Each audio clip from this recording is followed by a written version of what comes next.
As you can see, we've started a new garden here. This is a quick overview of our space as it is right now. We have some plants that are fairly developed, but we are in a stage of transitioning this area into an expansion. This was planted about 5 days ago, and if we look inside here, you can see that we are getting some sprouts. They're so delicate and dainty, and just in 5 days we have life.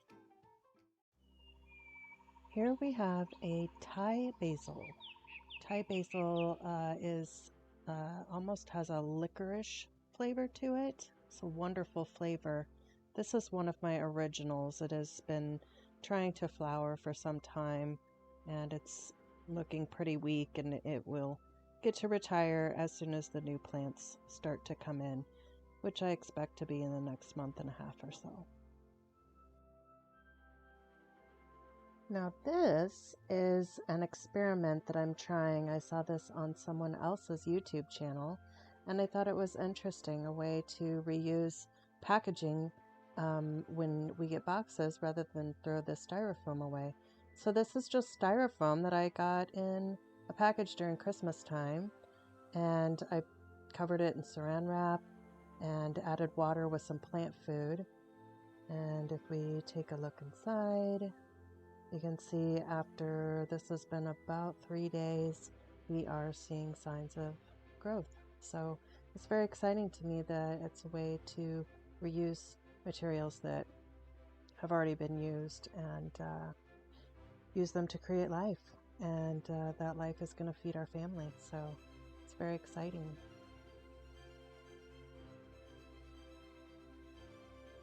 And here we have dill. This is one of my most used herbs. It is amazing put on a sandwich, and also using it in a salmon dish is wonderful. This is oregano. I had never grown it before, but I have to say it is an incredibly easy plant to grow. It's delicious in food. If you give it a little bit of a shake, it produces a wonderful smell into the room. It's just been really easy to work with, and I've enjoyed it a lot. Here you can see my mint plant. Mint is a fantastic plant for drinks, teas, cocktails. One thing you'll notice when you are gardening inside, because of our heater and air conditioning, sometimes the plants can have an adverse reaction to that kind of controlled environment if we're not supporting the humidity levels enough. You can see that here evidenced in my mint leaves. It doesn't mean there's anything wrong with the plant. As you can see up here, the new growth is healthy, and all we'll have to do is do some pruning so it can focus on new growth. Pruning does not have to be something you prepare for. Just when you're checking your plants, you're going to just come in, select a leaf that needs to be removed, and just pinch it off at the point that it attaches itself to the main stalk. And you'll just go through and look for different ones that are needing to be removed. The plant is able to focus its energy on new growth if it's not worried about healing tissues in the leaves that have been damaged. So it is important to go in and prune, and it also promotes new growth at the sites where you have removed leaves. Herbs in particular respond very well to having their leaves removed, and that encourages us to remember to use them in cooking. So it's not all about brown leaves, it's about plant growth as well, and using those in cooking. This is one of my favorite plants. This is another Thai basil, and it is actually the parent plant of the plant you saw earlier that is looking kind of scraggly. So I'm really just so proud of this. It's put off that offspring over there. Even though that one's ready to retire, this parent plant is really doing just so well. And you'll see in just a little bit, I'll show you another group of plants that I worked with in a different way, cuttings from this particular parent. And you'll be able to see how very, very well it did. One thing that you will notice here is I mentioned that how they flower. Once a plant flowers, that is the end of its life cycle. You can stunt that ending by cutting those off. So you'll just want to go down a couple segments. Here's another flower. So you want to go down a couple segments and cut that off at the stem so that the plant can continue to produce. This is the plant that I would currently call my golden child. I have to date, until this particular plant, always just done herbs. They're easy, the hydroponic systems make it so very easy. But my question was, instead of gardening outside, what is the possibility that I could produce vegetables inside? And so I'm very excited to show you that it is in fact extremely possible. Look at how healthy these are. These are little baby bell peppers. So every one of the flower buds that you saw up there, including the flower just overhead of these, is going to turn into a bell pepper, and I couldn't be more excited. So that is really just kind of the reason I thought this is a perfect time to start this YouTube channel. I've learned enough, and I'm really excited to go on this journey with you in producing actual garden food that we would only have access to for a short period of time. One thing you will know about the hydroponic is that here you don't see anything else over here.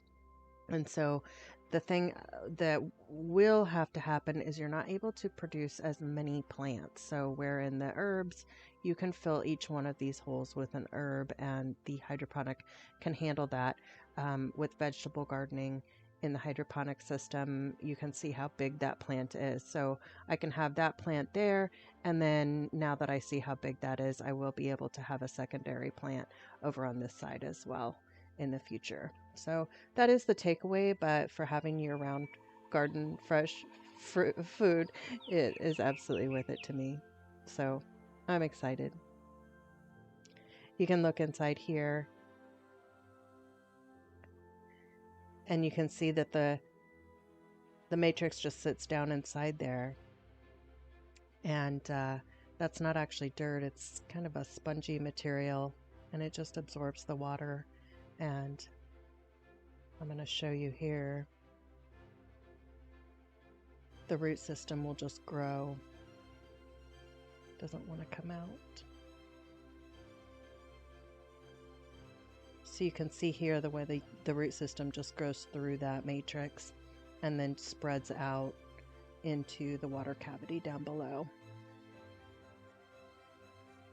One thing to note is the roots can become tied together. If you do have multiple plants and you're planning on pulling any of them out, make sure that you periodically check them and make sure that they're not intertwining themselves. And then I just make sure that everyone is comfortable as it's growing, that we're not getting any pressure on any of the leaves or the flowers. And look at this beautiful plant.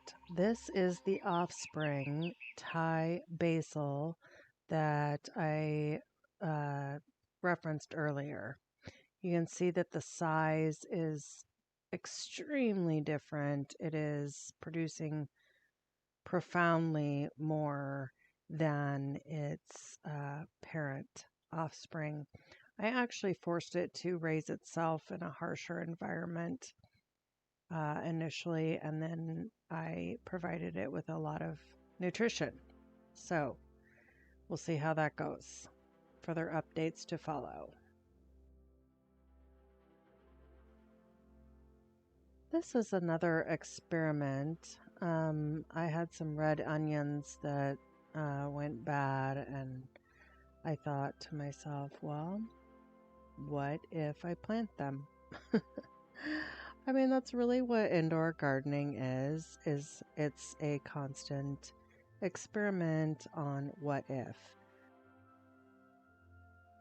This pot represents a number of plants that I pulled out of hydroponic. They are all herbs. This is cilantro, Here you can see a small rosemary plant.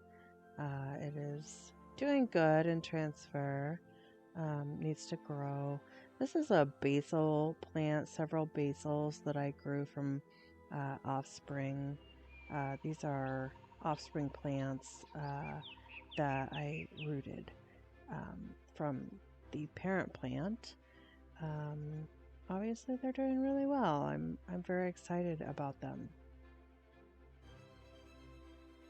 This plant here is the parent basil of all the other basil plants you see within this pot. As you can see, it is struggling in the transfer out of the hydroponic system.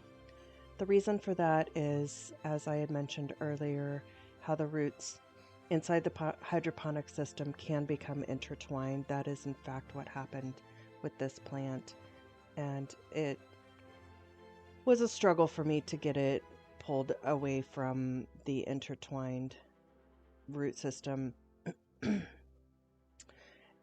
But as you can see, these other ones are doing great, and I can tell that this one's going to be all right as well. Cilantro is transferred well.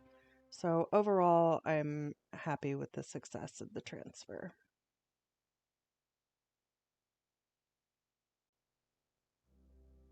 Like I had said before, indoor gardening really is experimentation.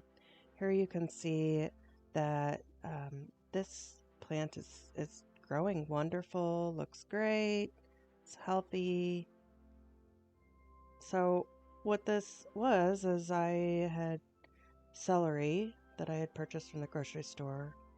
We had used it, and instead of throwing it out for animals to finish off, I decided to see what would happen if I put it in water.